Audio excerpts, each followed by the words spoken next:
რალფი კი იძახის, რომ ყურადღება ცეცხლს და გადარჩენაზე უნდა ჰქონდეთ. საბოლოოდ ბიჭები სრულად ველურდებიან.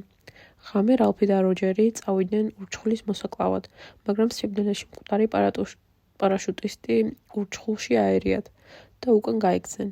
შემდეგ ჯეკმა დატოვა ჯგუფი და თავისი ტომი შექმნა და შეპირდა ბიჭებს, რომ მათ ხორცი და თავისუფლება ექნებათ.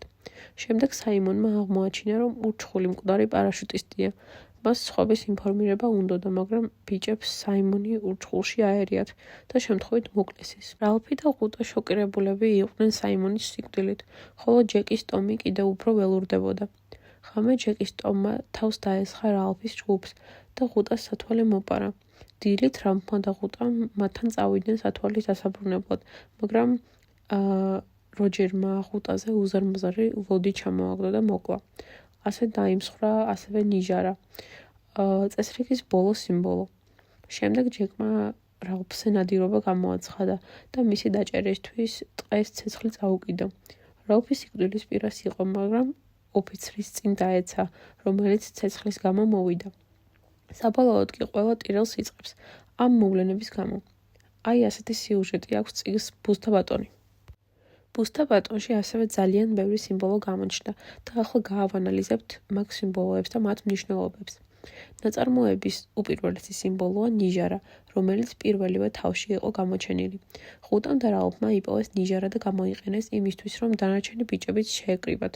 მოგვიანებით კი წესი დაამყარეს, რომ ვისაც ნიჟარა უჭირავს, მას უფლება აქვს ისაუბროს. ნიჟარა წიგნში გახდა წესრიგის და ავტორიტეტის სიმბოლო. სანამ ნიჟარა ლაპარაკის უფლებას უდრის, ჯგუფში სიმშვიდე და წესრიგია. მაგრამ წიგნის ბოლოს ნიჟარა ნელ-ნელა ძალას კარგავდა და საბოლოოდ, როცა ის გატყდა, ამ მომენტმა გვაჩვენა წესრიგის დასასრული და ბიჭების სრული გაველურება. შემდეგი სიმბოლოა ღუტას სათვალე. როგორც ვიცით, ღუტა ბიჭებს შორის ყველაზე ჭკვიანი ბავშვია. მისი სათვალე საშუალებას აძლევს ზუსტად დაინახოს სამყარო და მისი ჭკუა კი საშუალებას აძლევს მას სწორად გაიაზროს პრობლემა.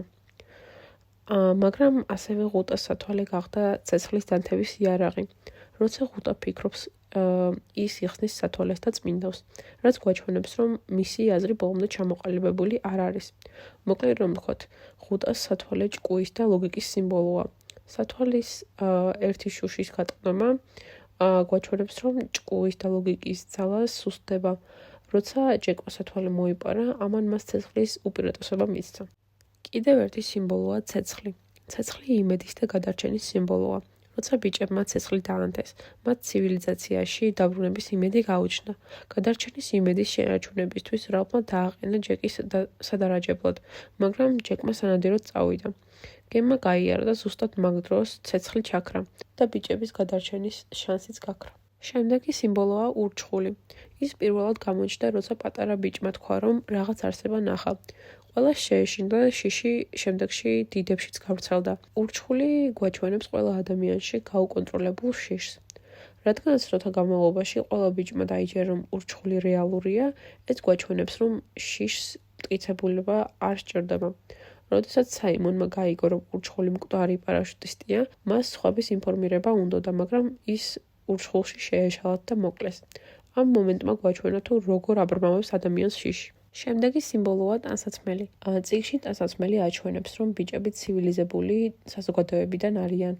მათი სკოლის ფორმა მიუთითებს სკოლაზე, წესრიგზე, დისციპლინაზე და წესებზე.